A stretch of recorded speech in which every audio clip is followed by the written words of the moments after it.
Hi, my name is Ray Eves, and this is a special Black History Month Bulletin.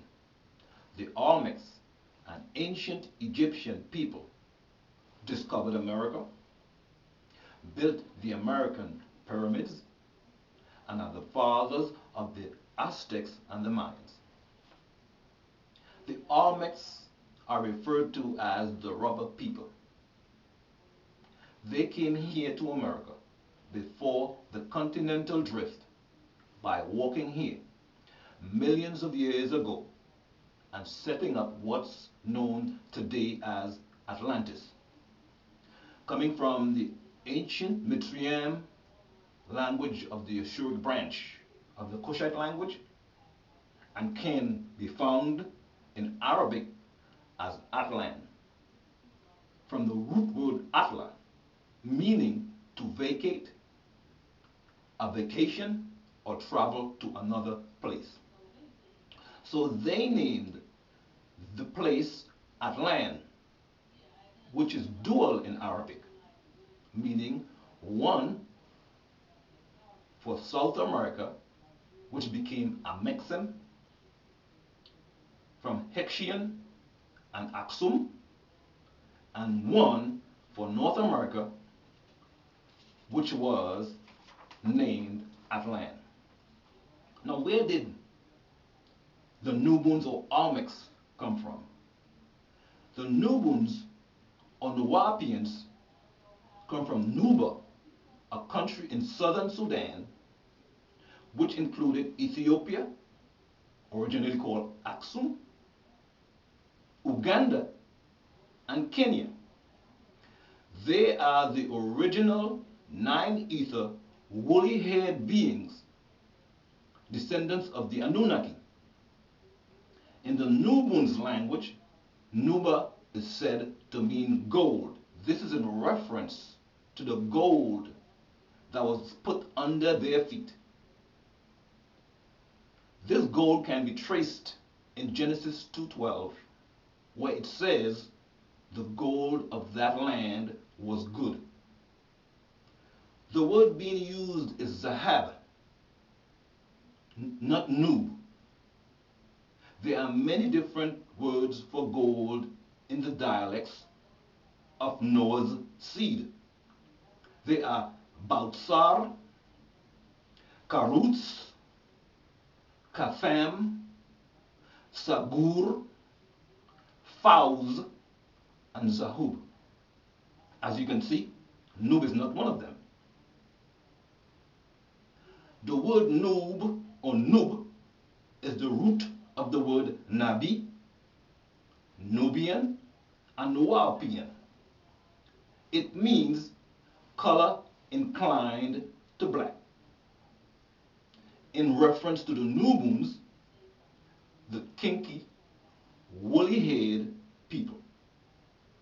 When you look up in the language of the Nuba, you will see that it takes you back to a kind of Cushite dialect, which also includes the Hamites, the Phutites, and the Mitzrayimites, who are descendants of Noah and his sons. The original Nubians migrated from the Persian Gulf up into Sumer and set up 7 kingdoms: Tilmun, Salam, Mu, Lumeria, Kodesh, Nippur, and Ashkolan or Alkebulan. Some stayed, others migrated west to Egypt and set up 7 more kingdoms: Sippar, Kish, Kutha, Shurupak, Uruk, Isin, and Eridu. Kish became Cush in the Bible. After Noah's time, Phut became Libya. Cush took over Ethiopia and Sudan, and Mitzrayim took over Egypt.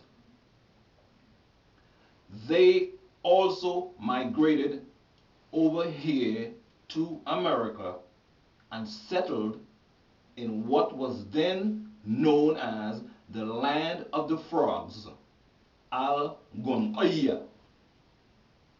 America was called the land of the frogs, Algonquia, when the Olmecs came here. Who are the Olmecs and where did they come from?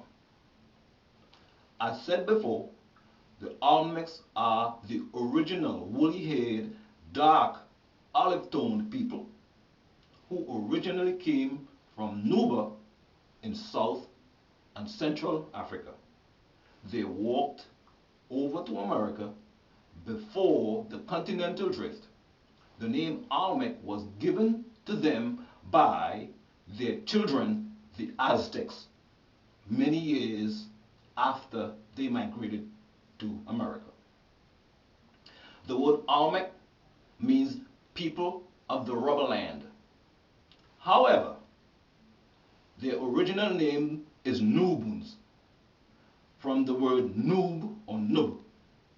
Most historians say that they don't know the origin of the Olmecs, while some historians claim that the Olmecs existed in America during the pre-Columbian era. Why were the Olmecs called, or why were the Nubians called Olmecs? The Nubians were called Olmecs during, or people or dwellers of the rubber land, by the Aztecs because when they migrated to America, they brought along with them the rubber trees.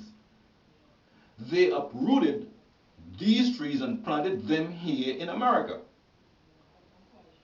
As mentioned earlier, the Nubians walked over to America from Africa before the continental drift and became known as Olmec rubber people. This is why when Europeans came over, they saw the natives were playing games with a bouncing ball made of rubber. The rubber was extracted from trees that the natives call caoutchouc, a word meaning weeping wood, for the oozing fluid coming out of the trees. This fluid was systematically cultivated in pre-Columbian America, which is when the Olmec civilization existed. The Europeans took pieces of the gummy material back to Europe and tried to duplicate the water-resistant products such as shoes, coats, and capes of the native South Americans. However, they were unsuccessful. The rubber samples that they brought back to Europe became merely a museum piece for the next 2 centuries. This concludes the first video in this series. I hope you learned something new from this video. I welcome your comments and urge you to share this video and to subscribe to the only channel that reveals true ancient Egyptian mysteries. No more lies, no more guesswork. So click on the like button below. See you at video 2.